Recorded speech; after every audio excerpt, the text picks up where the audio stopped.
드디어 핫한 전기차 두종 아이오닉5와 테슬라 모델 3의 충돌 테스트 결과가 나왔습니다. 결과가 다소 충격적인데요. 충돌 테스트 결과 함께 보시죠.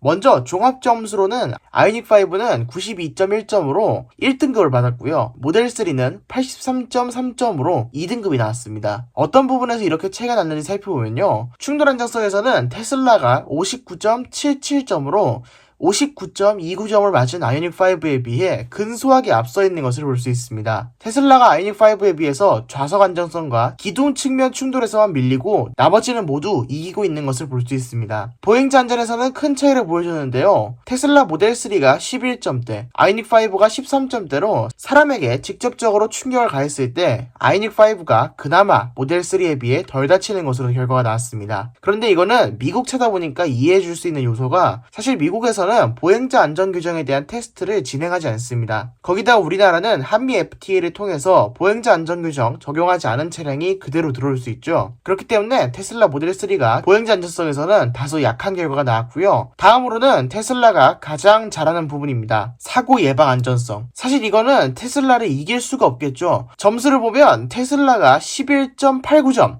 아이오닉5가 19.17점입니다. 이거 왜 이래? 테슬라가 현대차보다 8점 정도 낮다고요? 무슨 일이 있었던 걸까요? 점수표를 보니 일단 긴급제동장치를 많이 테스트하고 있네요. 고속과 보행자 부분에서는 아이오닉5가 테슬라에 비해서 앞섭니다. 대략 0.3에서 0.4점 정도 차이가 나는 것을 볼 수 있고요. 자전거를 감지해서 제동하는 기능, 이건 현대차에서 레이더랑 카메라가 들어가게 되면 공통적으로 적용되는 사양인데요. 사이클리스트 대응이라고 카탈로그에 적어서 홍보하고 있는 자료이기도 합니다. 그래서인지 이 부분에서는 만점을 받았습니다. 그런데 모델 3는 사이클리스트에 대해서 별도로 대응이 되어 있지 않았는지 0.9점을 받았습니다. 야간 주행에서는 두 차량 모두 만점, 시가지에서 제동은 테슬라가 조금 더 뛰어난 점수를 받았습니다. 아래쪽으로 내려와 보면 차로 유지 장치는 테슬라가 0점. 그럼 아이오닉5는 4점입니다. 이뿐만이 아니고 후측방 접근 경고장치, 조절형 최고속도 제한장치, 지능형 최고속도 제한장치에서는 테슬라는 모두 0점을 받았습니다. 좀 이상하죠?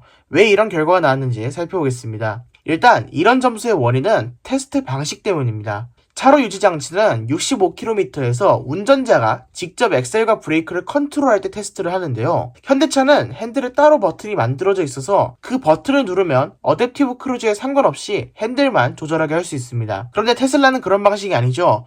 기본적으로 차선 이탈 방지는 켜져 있지만 차로 유지 보조는 오토파일럿에 묶여 있습니다. 그러니까 오토파일럿을 켜야지만 차로 중앙을 유지해주는 거죠. 그래서 이 테스트 조건에 부합하지 않기 때문에 0점으로 처리되었다고 합니다. 또한 이 테스트는 65km에서 한다고 했잖아요. 근데 테슬라 오토파일럿은 조금 급격한 코너에서는 속도를 줄이고 코너를 돌아나가기 때문에 65km라는 조건에도 부합하지 않습니다. 그렇기 때문에 0점이 주어졌다고 하고요. 또한 후측방 접근 경고장치 안정성에서도 0점을 받았는데요. 이 테스트가 어떻게 진행되는지 보니까 사각지역 장애물과 인접차로 주행 중에 자동차를 감지하여 운전자에게 경고를 제공하는 것을 평가한다고 합니다. 근데 이거는 그럴 수 있다고 생각은 됩니다. 현대차는 바로 사이드미러에서 볼 수 있고 깜빡이 켜면 빽빽 하면서 사이드미러의 불도 막 깜빡깜빡깜빡 하잖아요. 그렇기 때문에 이거는 현대차가 좀 더 확실하고 테슬라는 센터 디스플레이에서 보여주기 때문에 이거는 점수가 낮은 게 이해가 됩니다.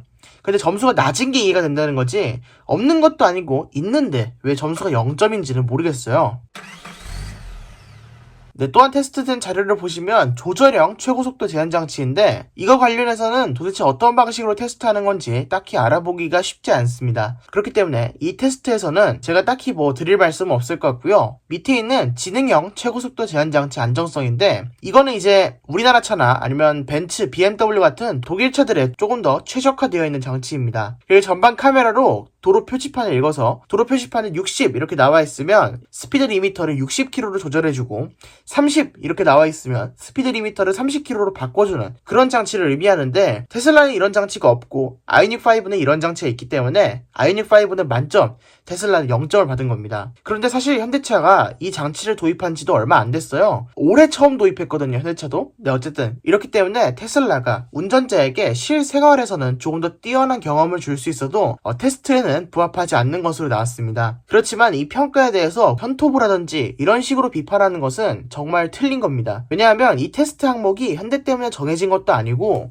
원래 있던 테스트 항목이었는데 테슬라 모델 3가 못 맞춘 거예요. 그러니까 이건 테스트가 바뀌어야 되는 건데 아직 테스트가 바뀌지 못했고, 그렇기 때문에 틀보다 조금 더 앞서가는 차량들은 점수가 좀 낮을 수밖에 없겠죠. 향후에는 어댑티브 크루즈 컨트롤을 켜고 테스트하는 방식도 고안해 본다고 하니까 이때가 된다면 테슬라 모델 3가 정말 진가를 보여주지 않을까, 이런 생각이 듭니다. 근데 어쨌든 이 해프닝 같은 경우에는 테슬라 모델 3에 대한 비난도, 그리고 이 KNCAP에 대한 비난도 맞지 않는 것 같습니다. 단지 이 테스트 규정에 대해서만 비난해 주시면 정말 좋겠습니다. 테스트 규정이 어쨌든 실생활에 좀 접목되지 못한 면이 있는 것 같으니까 그런 부분에 대해서는 따끔하게 지적해 주는 것이 더 좋지 않을까, 이런 생각이 듭니다. 네, 그럼 지금까지 아이닉5랑 테슬라 모델 3 충돌 테스트에 대해서 분석해 드린 샤스퍼였습니다. 감사합니다.